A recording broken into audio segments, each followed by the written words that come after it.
Steve Jimenez.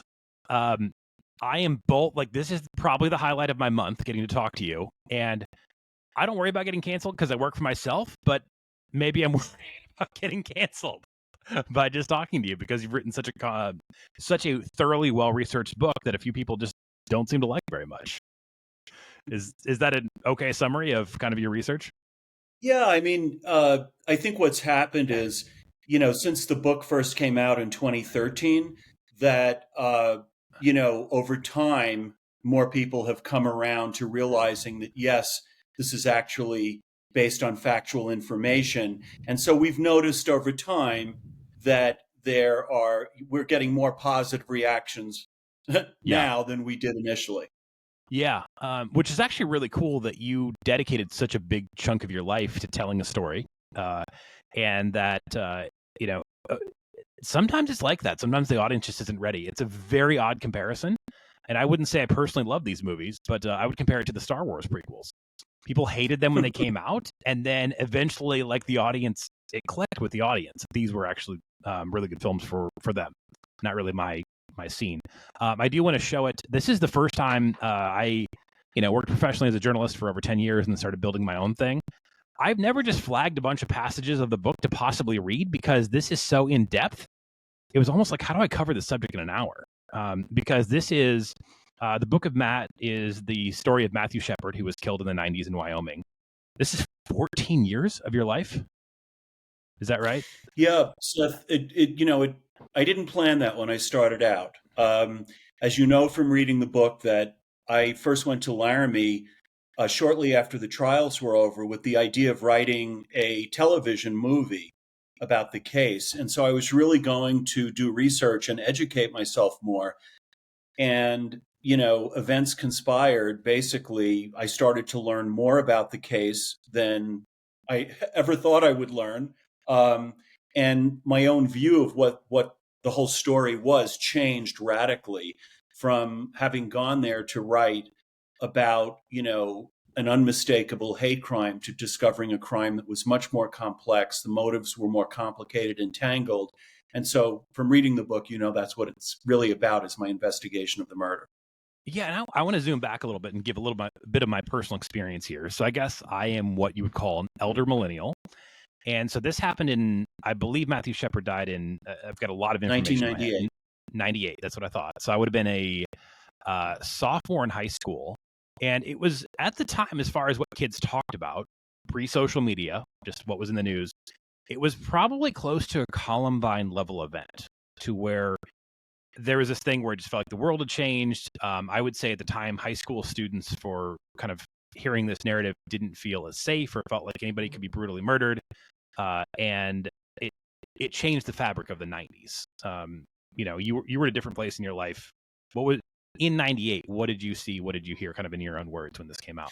Well, I certainly agree with that description. I think in many ways, I think that the Matthew Shepard legacy has more longevity actually than Columbine does, because I think one reason is because of the play, The Laramie Project, Yeah. that it has been produced, in so many different communities across the country.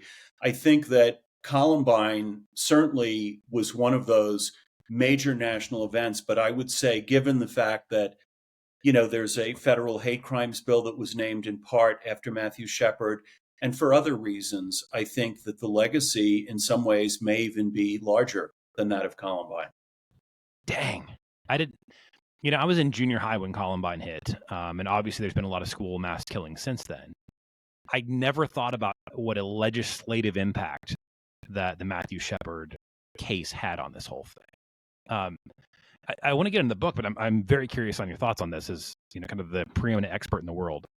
If this doesn't happen, or this crime gets prosecuted as basically a meth murder, which is what we're going to get into, how do the 2000s and 2010s look different? Well, that's a really great question, and it's something that I've thought about a lot, because when I first really started to delve into the story as a journalist in the early 2000s, meth was not something that was being talked about. And I can remember when I first started the story, I was on assignment for the New York Times Magazine. I just remember, when I'd raised the issue of meth, you know, the view then was that this was something that was maybe in a couple of states out in the Midwest, that it was basically a rural issue and problem that was not affecting a lot of people. And the more I educated myself, I'm going to say my first couple of years and, being involved with the story, I was seeing something that even in a place like Laramie was a little bit of a secret.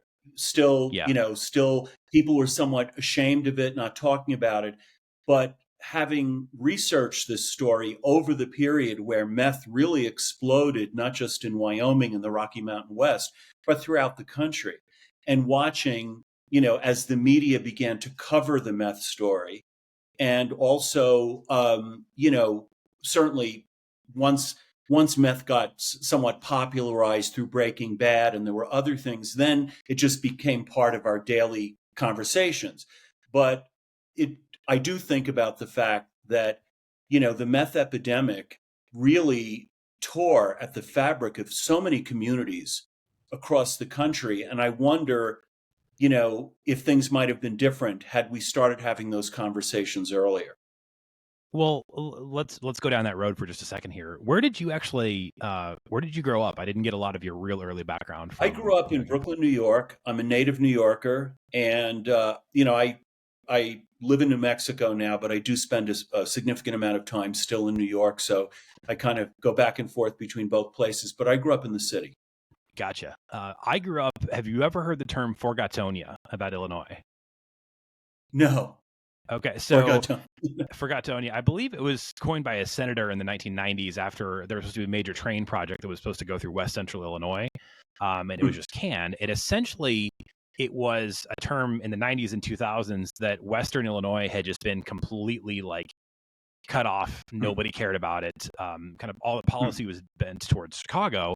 And I asked if you'd ever heard of it just because you were a journalist and because this kind of became a bit of a talking point for a minute about how, as a symbol of kind of how rural America got cut off. And what I Yes. can tell you growing up in small town America is that I kind of grew up in the Mississippi River corridor. We started to see meth hit in the 1990s. And you said that a lot of people didn't know about it until Breaking Bad and that type of thing. Um, Mhm. Tragically, I just feel like people didn't care, or at least the corporate press didn't care. And I wonder if the fentanyl epidemic, if that was only hitting rural America, if anybody would even notice. I think kids in the suburbs started dying, and that's when we started to get it. And so, Yeah.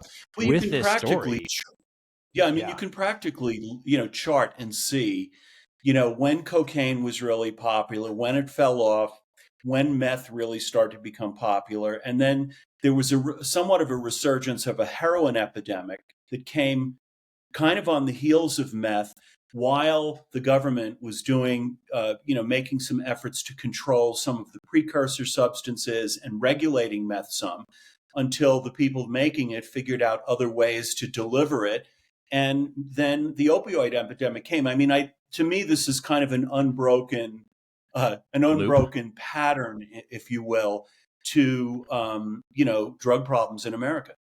Yeah, yeah.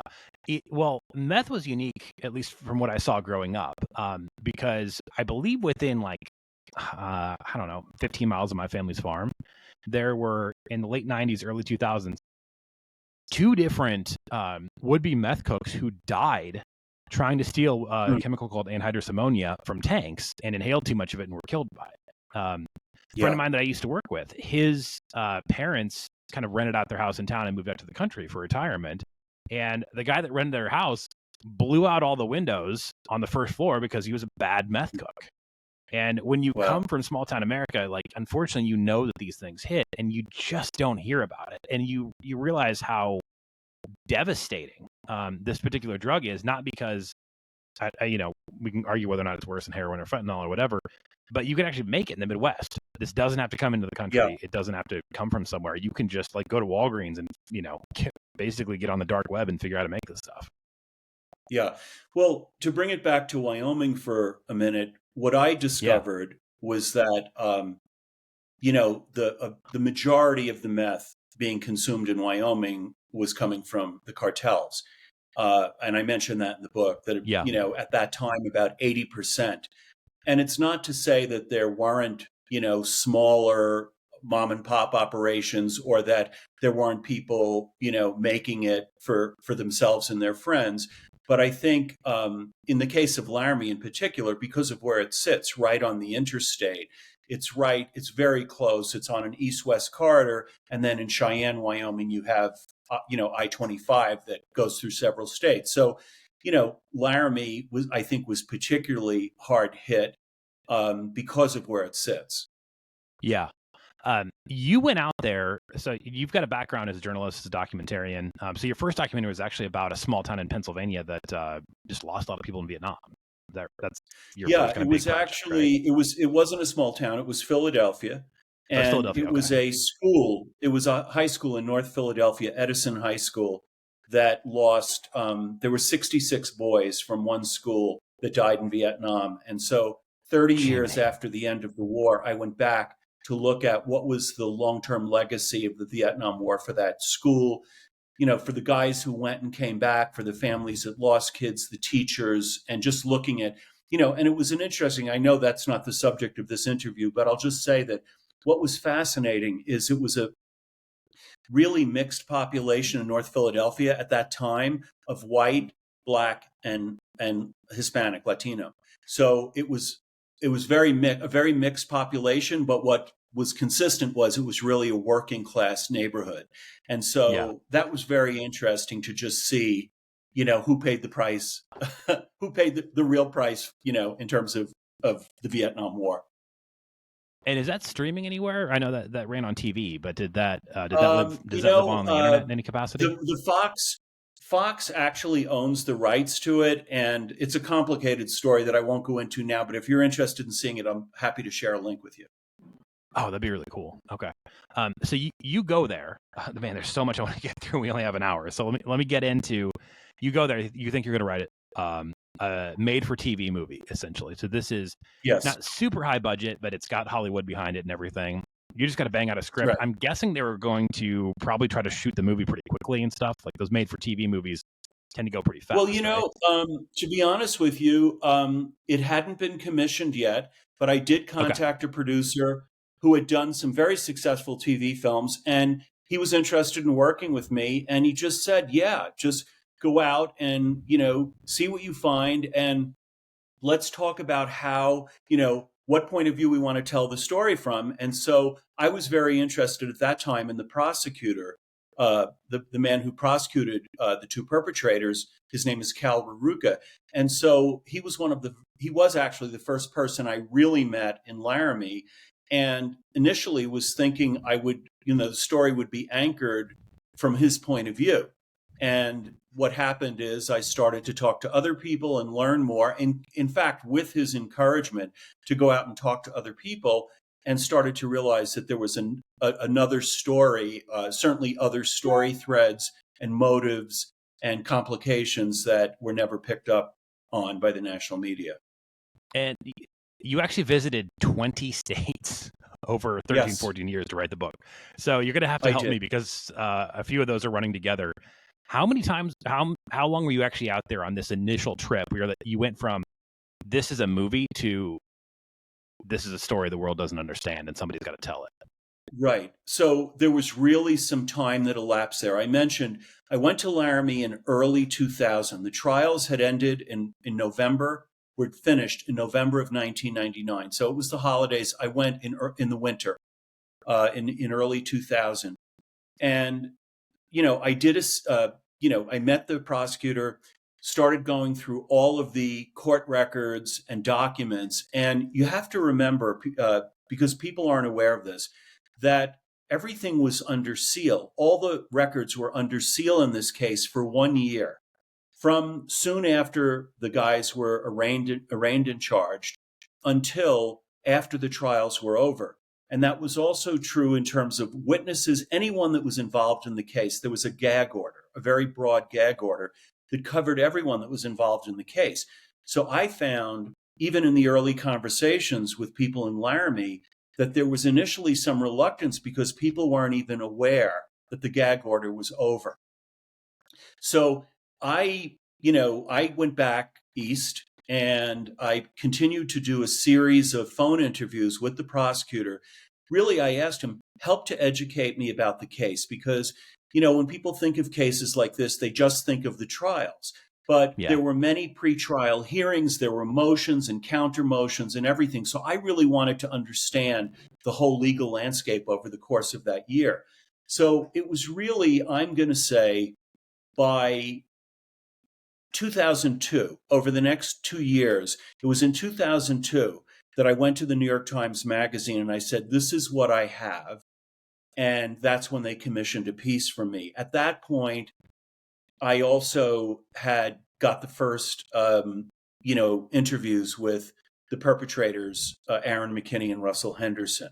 And so, there was a period that by the time I got to 2002, I knew that there were other things going on. I had talked to other sources, et cetera. And it was really at that point that I thought I had actually knocked off a first draft of a screenplay. And once I realized that there was much more there, put that aside because how could I possibly put that out Yeah. knowing what I was finding out?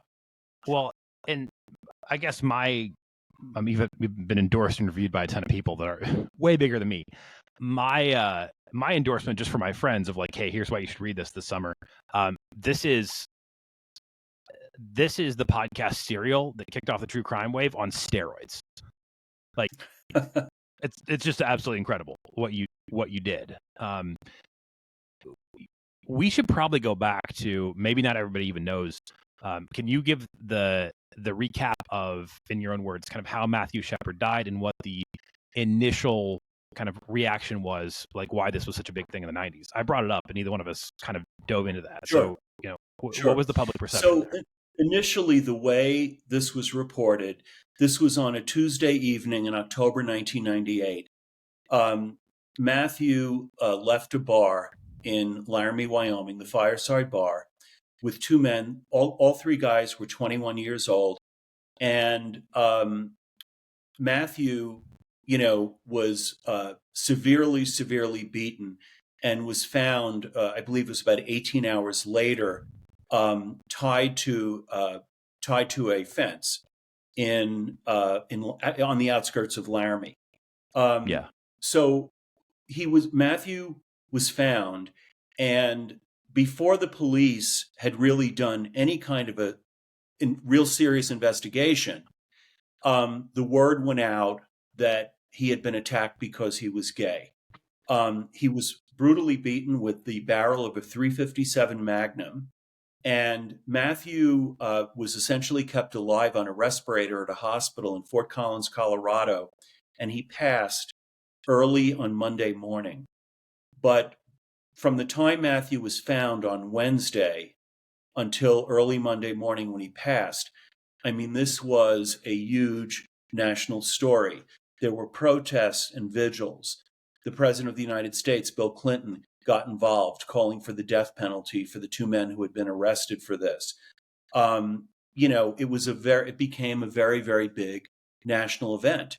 But, it was essentially reported that, Aaron McKinney and Russell Henderson went into a bar, that they were strangers. They had never met Matthew Shephard before, and that he was targeted because he was gay, because he looked well-dressed. They targeted him and basically took him out and beat him to death because he was gay.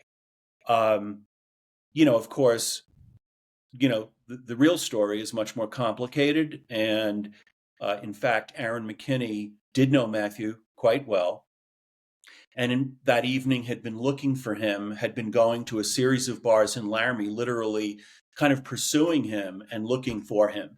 But anyway, that's loosely the story. And of course, after Matthew died, there were many, many things that happened, including, pressing for a national hate crimes bill, which was eventually passed by President Obama. But there was it was as if the whole case had been decided in the court of public opinion before the police had even done a real investigation. Yeah. And what's not being disputed here is, these guys are in prison. They killed him. That's not really what's on, I guess, quote unquote, on trial. What's on trial is what you investigated is the why, and how much more complicated this is in really dealing with the drug trade, and not that this just horrific hate crime was what drove this. And it was, I believe, was there essentially the two killers were trying to get money, or trying to get an advance on about $10,000 of meth. That was Yes, and yeah. I'd like to make for people who haven't read the book yet, I'd like to make a real distinction between Aaron McKinney and Russell Henderson. Because one of the things I found that was really quite fascinating is that actually Aaron McKinney and Matthew had known each other actually before Aaron and Russell became friends. Because Aaron and Russell became friends at the beginning of the summer before this happened. Aaron was looking for a job. He got out of jail on a burglary charge, and Russell Henderson helped him get a job as a roofer. I want to make the distinction because in all my research, what I found really is that Aaron McKinney, in fact, had a motive, that Russell Henderson had never met Matthew before the night of the crime. And so, yes, indeed, when Russell left the bar with Aaron and Matthew, he had every reason to think that Aaron was planning to rob Matthew, but had the background in terms of the drug part of this is something that Russell was mostly unaware of. He knew Aaron was using, he knew Aaron was selling, but Russell himself was not really involved in meth. He had used it some, but he wasn't a dealer. Aaron had been addicted to meth for about 3 years and had been up on meth for a full week leading up to the crime. So it's one of the things in the official narrative that I've tried to correct, because many national publications said Aaron McKinney and Russell Henderson took turns beating Matthew, and that in fact is not what happened. Aaron stated, and the evidence shows, that he alone beat Matthew, and in fact, Russell Henderson actually tried to intervene to stop Aaron when he was beating Matthew, and McKinney, swung around with the .357 Magnum and struck Russell across the face, and he got 9 stitches that night. When that happened, Russell Henderson just backed away, in fear himself. That doesn't in any way exonerate him from his involvement in the crime. I just think it's really important to understand that their level of involvement was very, very different. Yeah. Jiminy, it's just hard for me to imagine what a person is after being on drugs that long, after being awake that long, like how much of their reason is gone, how much of their humanity is gone to be able to, most of it's got to be gone to be able to do something like this. To just, beat somebody like this. One of the little known facts here, and I mention it in the book, is that in the 24-hour period that included this horrible attack on Matthew Shephard, the evening before, on Monday night, Aaron broke into his cousin's home in Laramie, where someone that he had, previously sold drugs to, Aaron claimed this guy owed him money. And Aaron burst into the house, and he lunged at this guy and basically attacked him.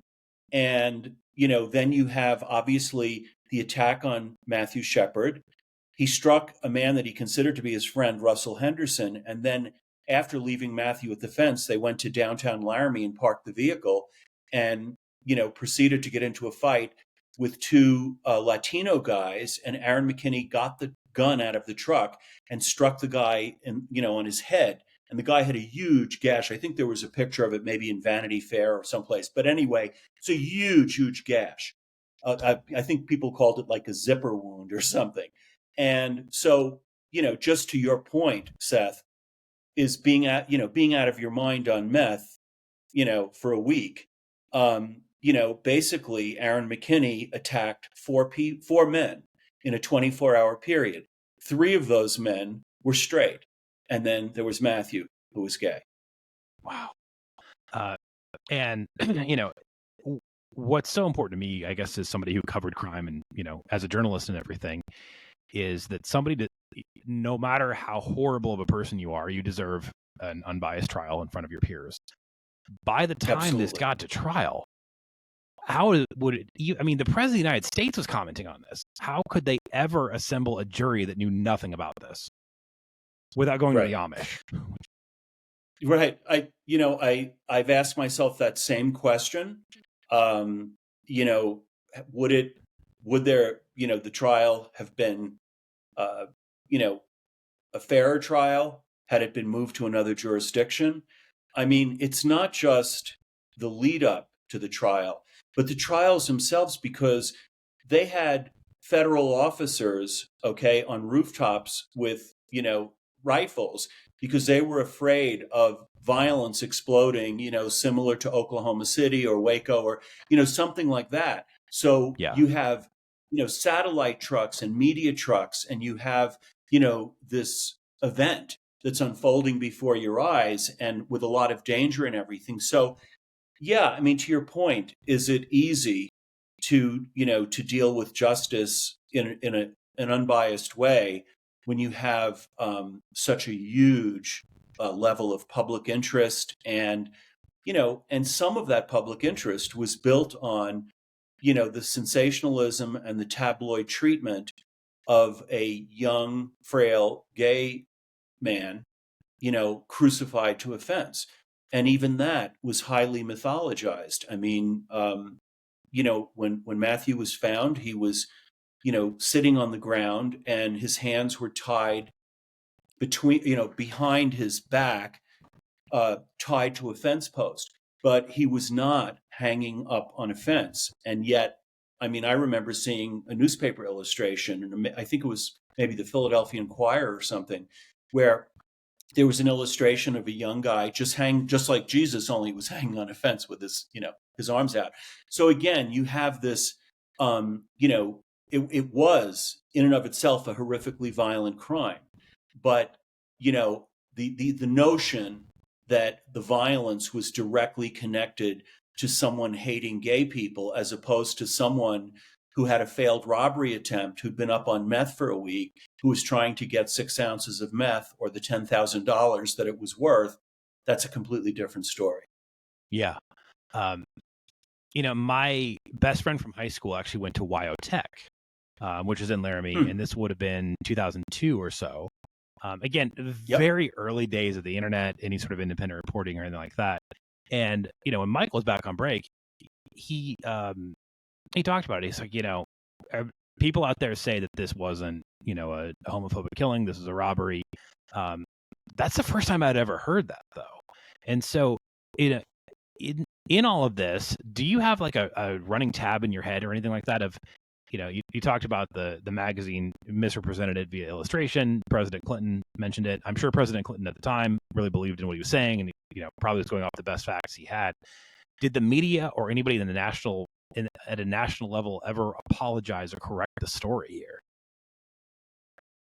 Not really. And look, there's plenty of responsibility and blame to go around here. Yeah. And from the book that I really try to trace all the factors that came into play. It was kind of a perfect storm.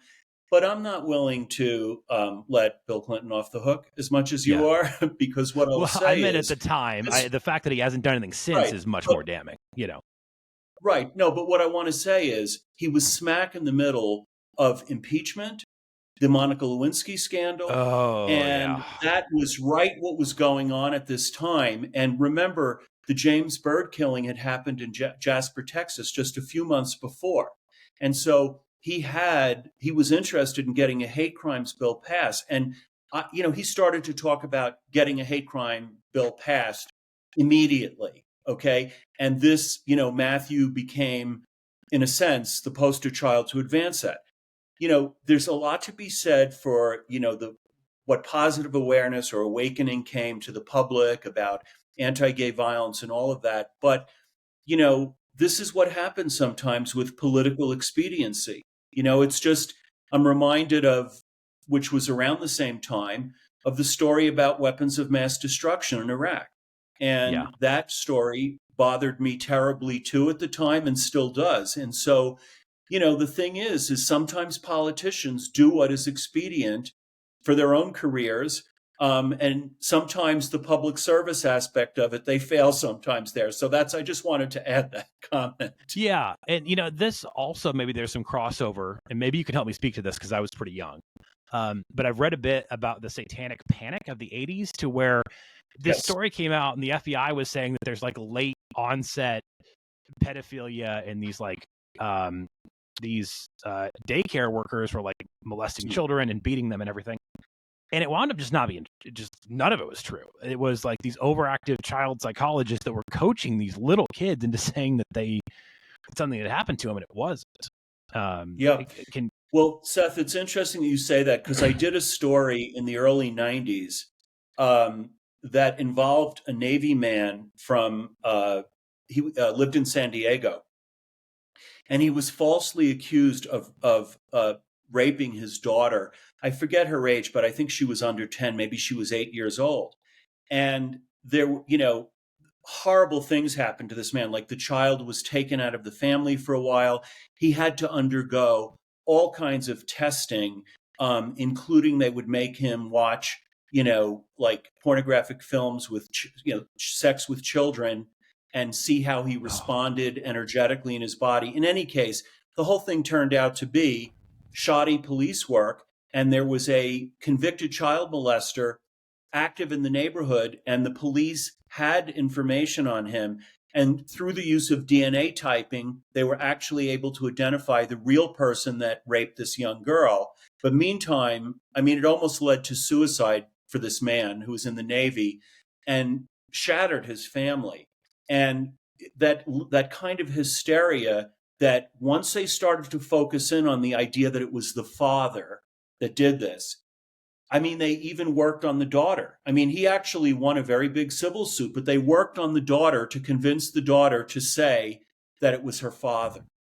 And it was a horrible, I'm reminded too, you think of the great Arthur Miller play, The Crucible, and what happened, during the witch trials. And, suddenly this hysteria is happening. And, oh, yes, I see the devil's up there, right?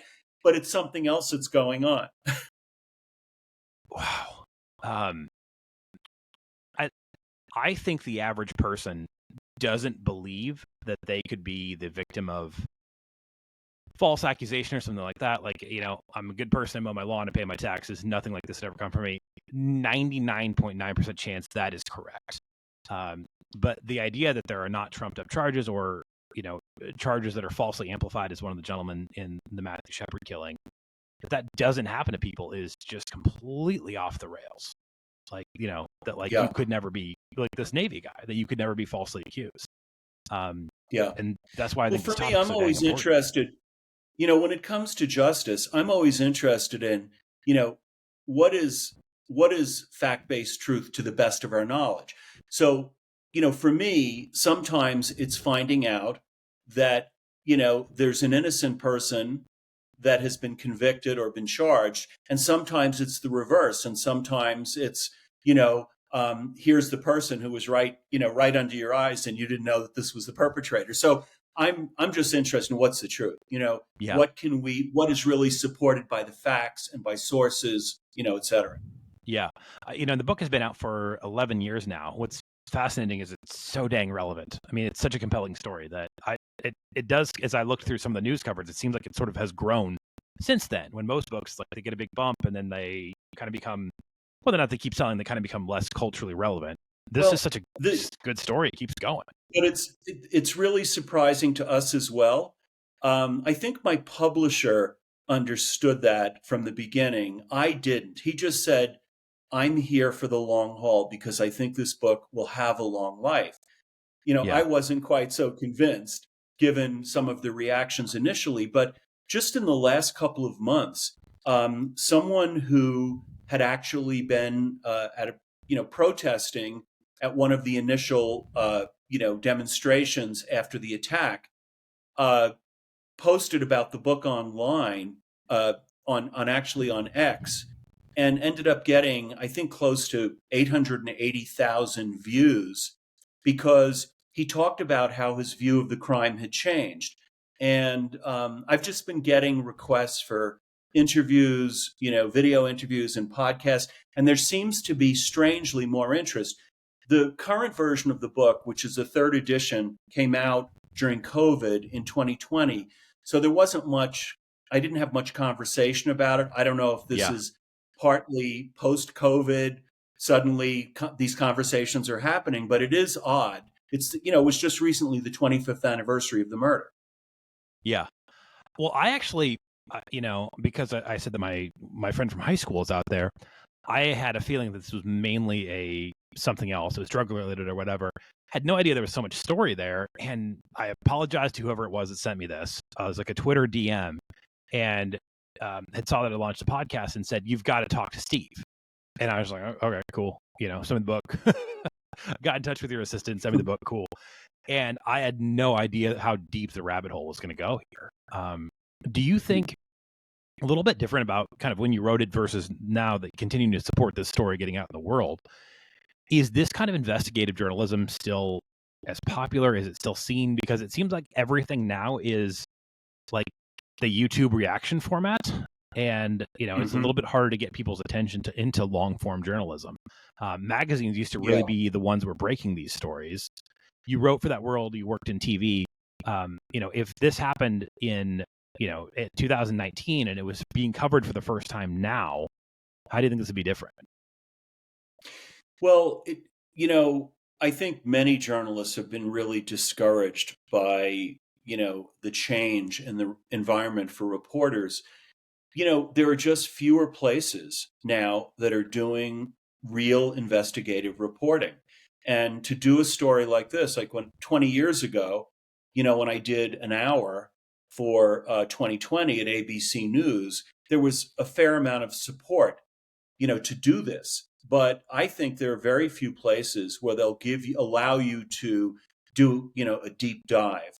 The other thing too is that content has become more branded. So if you're doing something, for example, for ID on Discovery, it's got to look like a certain format. Like when you're talking about magazine articles, the golden age of those articles is that you had different styles and the voices of different writers reporting in different ways.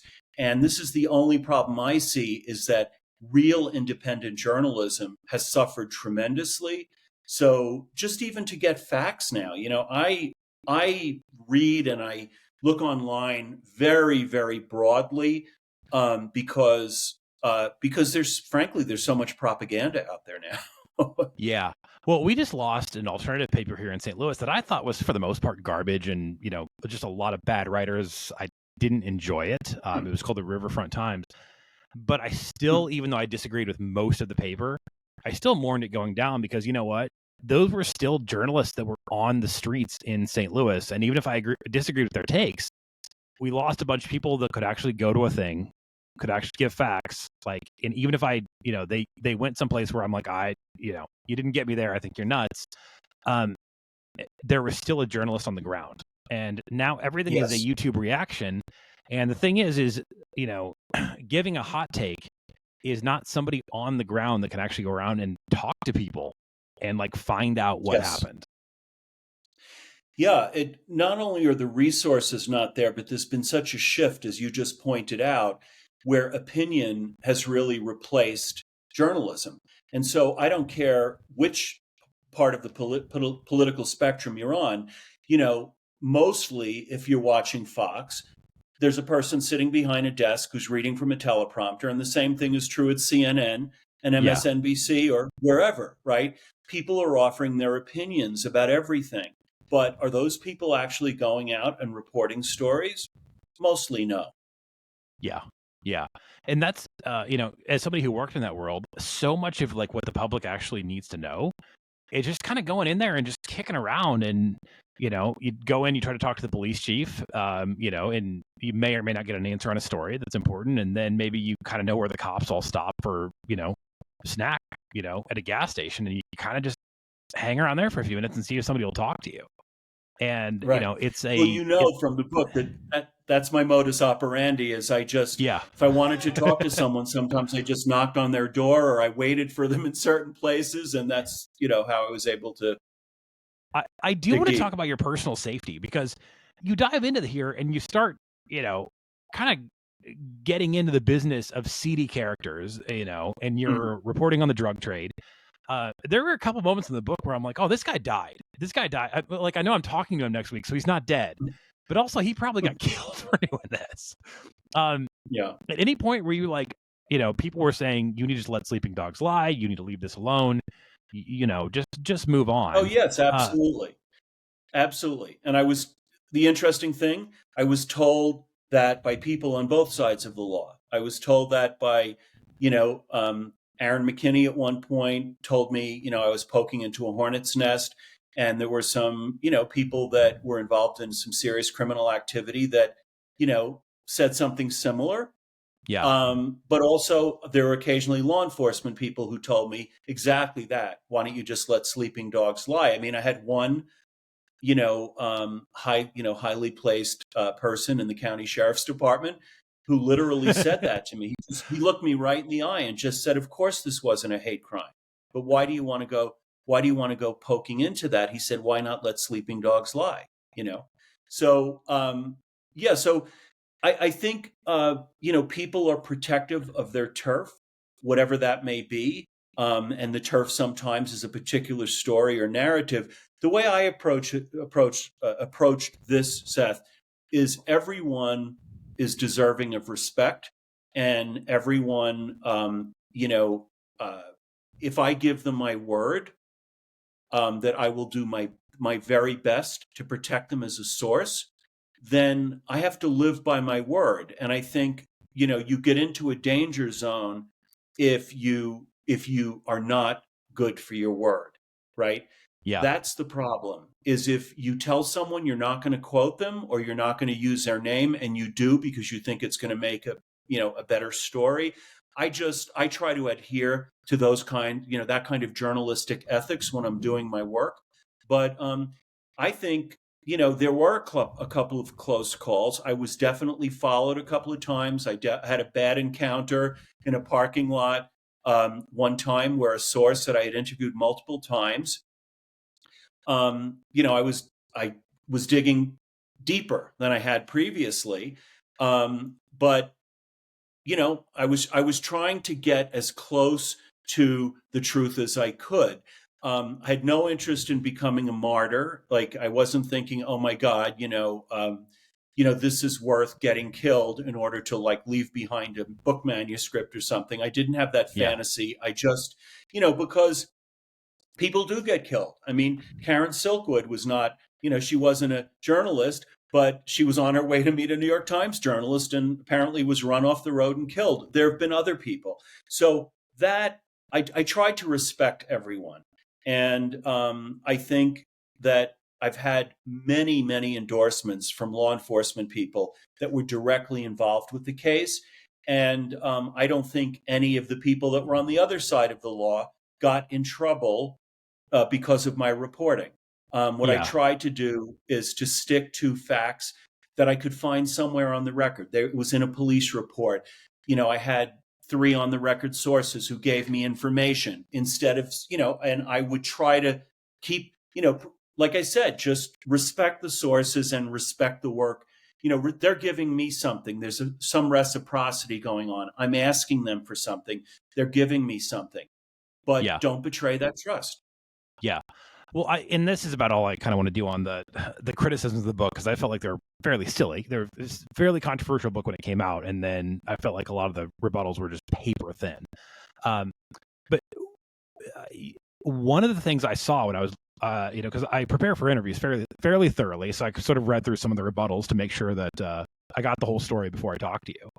And one of the things I just couldn't get over is and this guy could have gotten killed for telling this story. Like, are you saying he put his life in, or, maybe even toning it down, just his safety in danger to make stuff up? Couldn't you have made stuff up from a distance and written more of a tell-all book where you weren't hobnobbing with drug dealers to find out what happened? How? I mean, come on. Yeah. If this story was so well concealed that every major news organization and television and print media went to Laramie to cover this, and they all reported it wrong, right?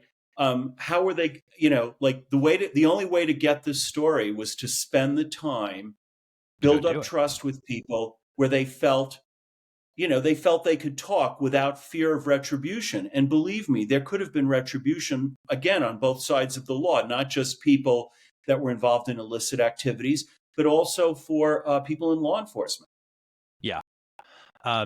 And But that's not a you criticism, Seth. yeah. Tell me the real criticisms you heard, because Oh, I heard some okay. horrendous things. Yeah, so the real criticism that I found were some sort of LGBT publications, and that basically it was like, well, this isn't true, and you wrote it about your own ego, which is Yeah. I'm like, did you read the book? I heard that. One of the the common ones was, is he a self-hating gay man?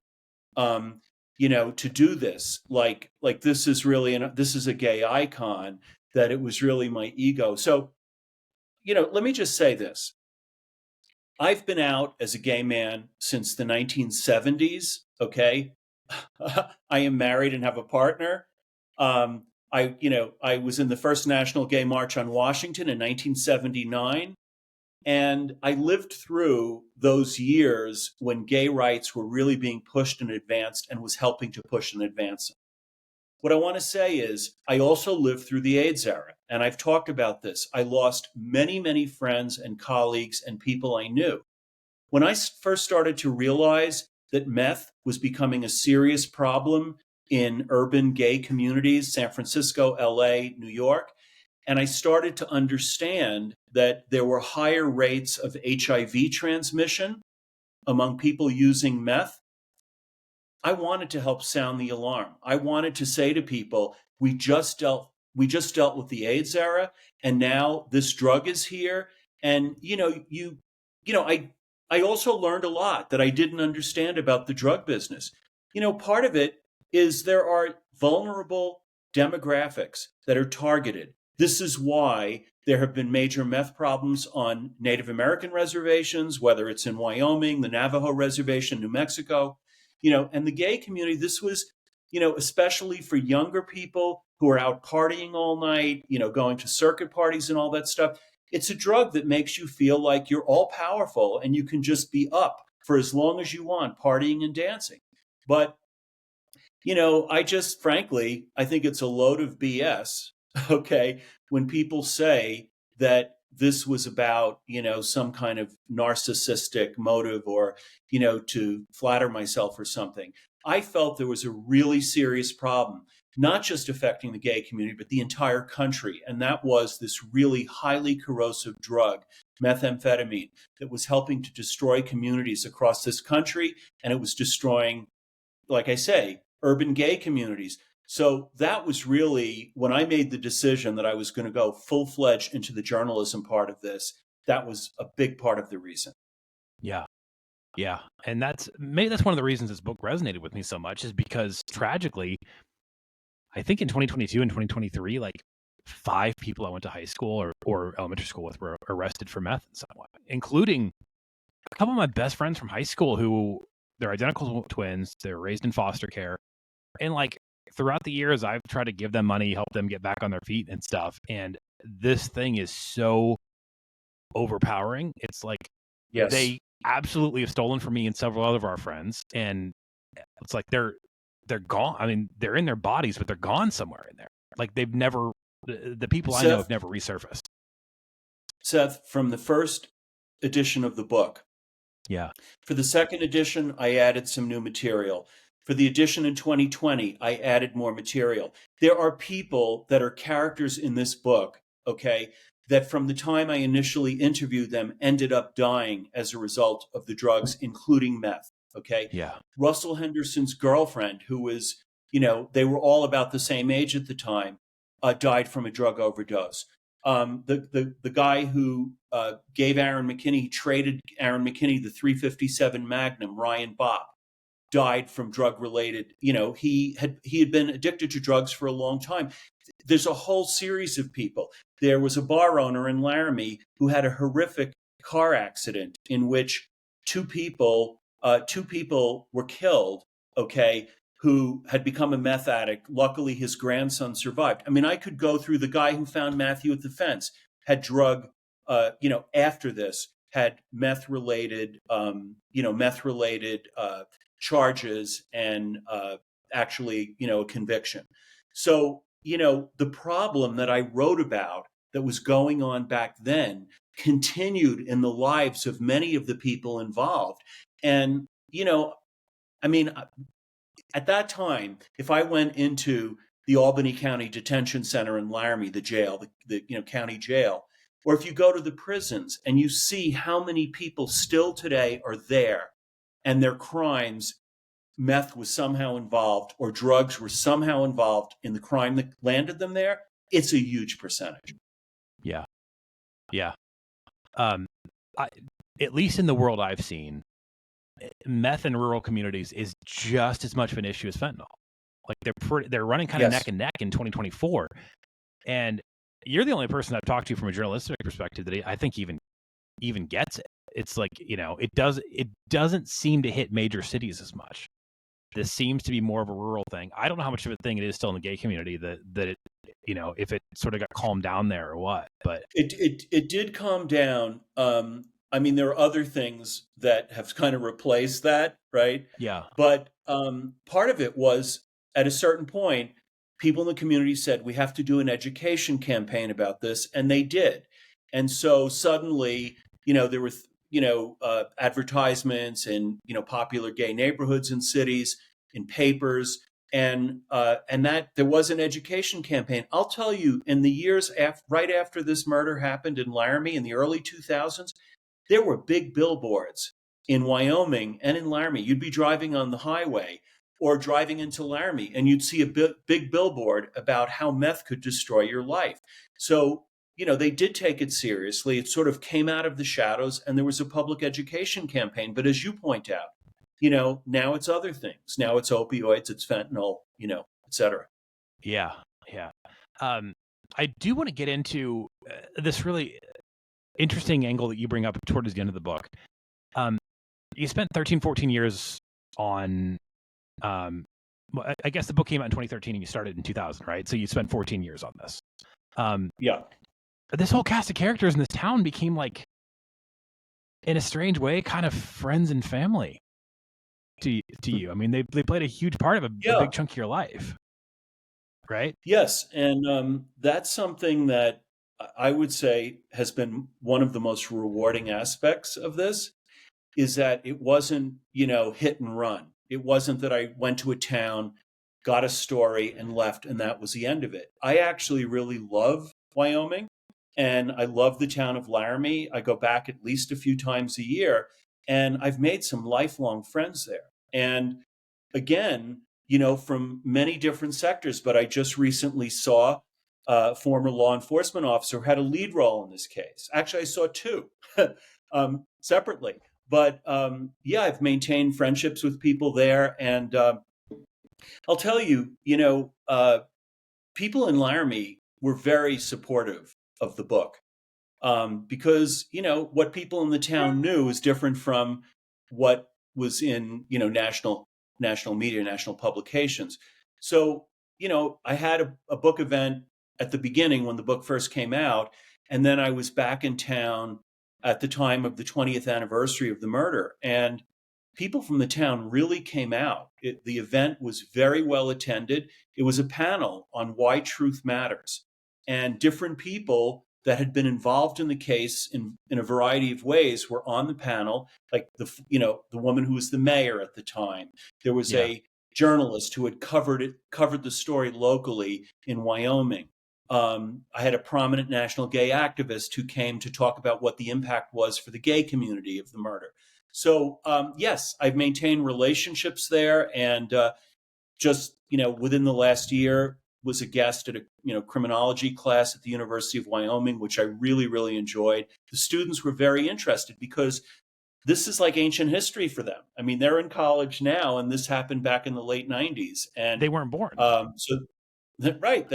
Either they weren't born or, they were 2 years old or something, Yeah. And before I ever read the book, before I, got into this journey that you went on, that was one of the things I had thought about occasionally. If I ever thought about Laramie, is like, so the people there basically have live in this place that I'm sure is they love. It's their hometown, and it's been marked by this, only known by this one thing that in the early 2000s I had a feeling was not right. That maybe this was drug killing or something like that, just from my best friend being out there. What is the reality on the ground now? Do they is this still kind of the if you are in an airport and you're sitting next to somebody and they say, so where are you from, and you say Laramie, that the average person is so just going, oh, Matthew Shephard got killed there, what a white trash place you're from? Well, there's a variety, because of course it's a college town, so college kids are going to come and go, right? But you have the people that still live in the town that were living in the town back then, and it's so interesting. I mean, I can't tell you how many people I know from Laramie have been traveling someplace. It could just be domestically. They could be just in another state. And exactly that happens. I have some friends who were on a cruise, and it happened to them on a cruise where they mentioned Laramie. Oh, isn't that place where that young gay man was murdered so horribly? So there is a feeling, I think, especially on the part of those old timers, is that they have forever been characterized, and I should say mischaracterized, as being the hate crime capital of America. And, honestly, I've never experienced more hate in Wyoming than anywhere else in the world. It's not as if I've been there, over those many years, and I'm like covering up the fact that I'm a gay guy. No, not at all. People knew that I was gay, and I didn't feel that somehow, that was like, oh my God.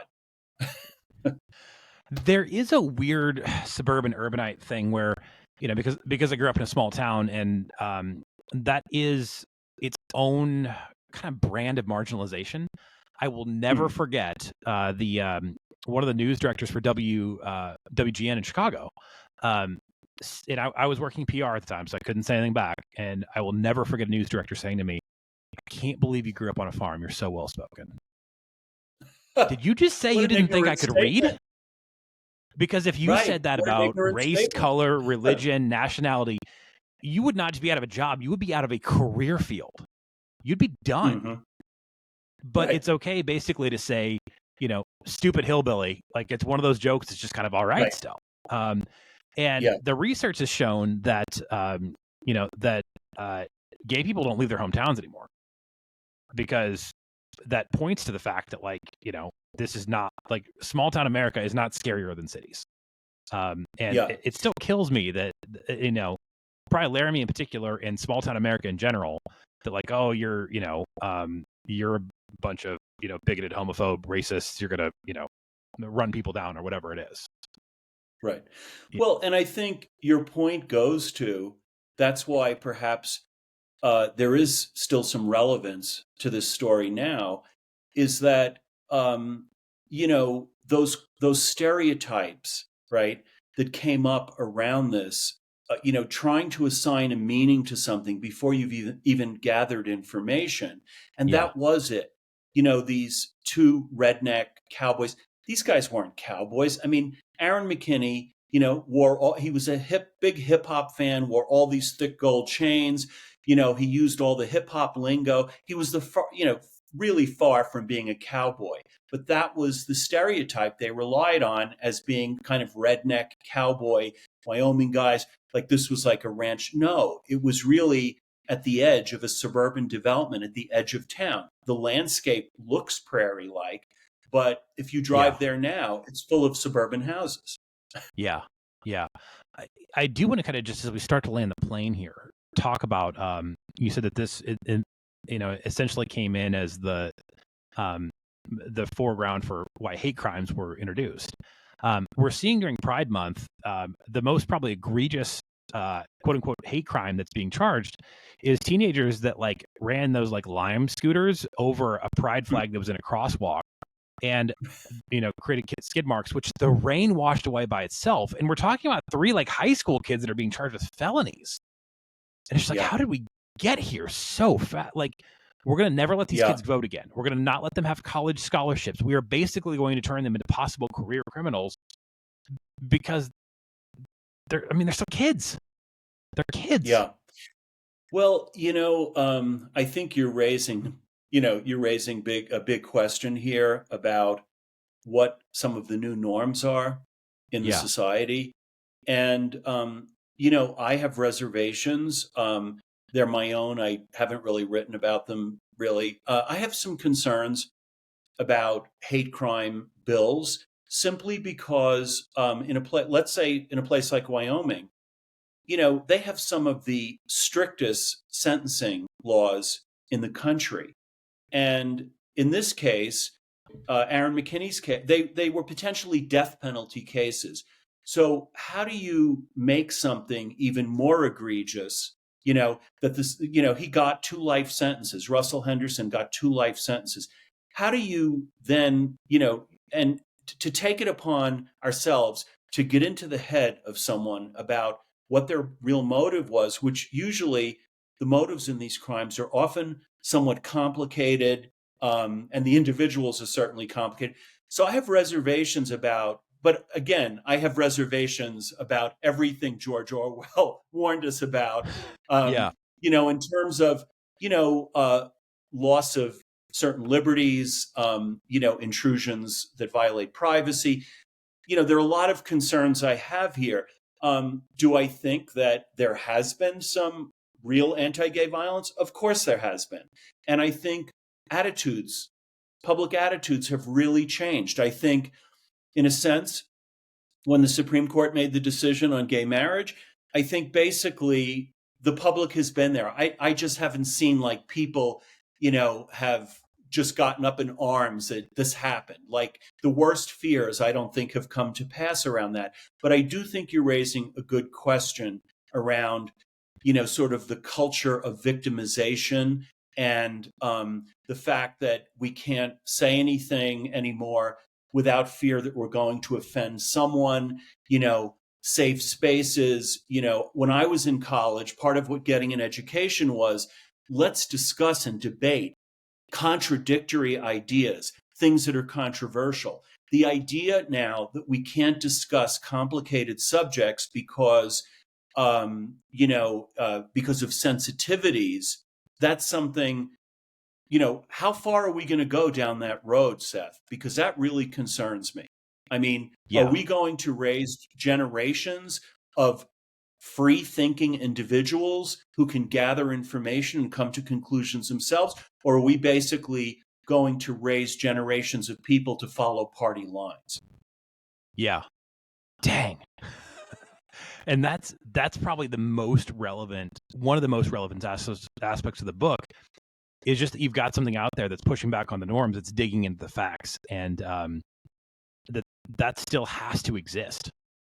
I started to see this actually right about the time the book came out. I was teaching college on the side, and where I will never forget, I was able to do grad school twice for free because I was hit the tail end of when employers would pay for that. So I had 2 master's degrees at age 27. I was teaching college on the side. I will never forget a 25-year-old student's mom called me about her grade. And that's kind of how you started to see the safe space. We're not going to expose you to anything that, is going to upset you or anything like that. Well, what's the point of going to college then? Like, if we're just going to, spoon feed you elementary school education, why are you here? I feel sorry for young people. I think there's tremendous pressure on them now. And I taught college, I taught university students for 10 years. And I really felt a lot of empathy for them because there's, the way I grew up, in the 60s and 70s it was a time where questioning things was really encouraged. And now, what we're seeing is, you kind of choose that way of thinking or this way of thinking. And, there's nothing that blends all of the above. Yeah. Yeah. It's, if I can kind of end that note on a somewhat hopeful point, I do think that there's a pretty good amount of pushback to, at least online, to at least there are people who are saying You can't censor journalists. We can't just have things we can't say. Whatever it is, I think from every stripe, creed, color of the United States, there are people in every segment of the U.S. that are going like, we can't just tell people they can't say stuff. We can't just tell, journalists they can't speak up. As many, there were a handful of angry articles about what you had going on, but there's still people that looked at this and went like, whoa, this is one of the biggest stories of the last 25 years that this has been uncovered.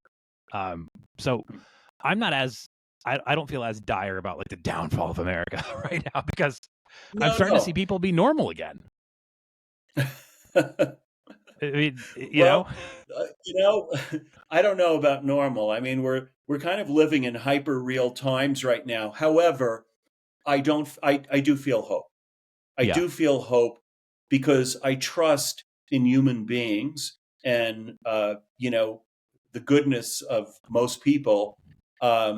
And I think, I think that we've got to come back to some sense of what an individual's worth is and kind of respect for the integrity of human beings, because I think that,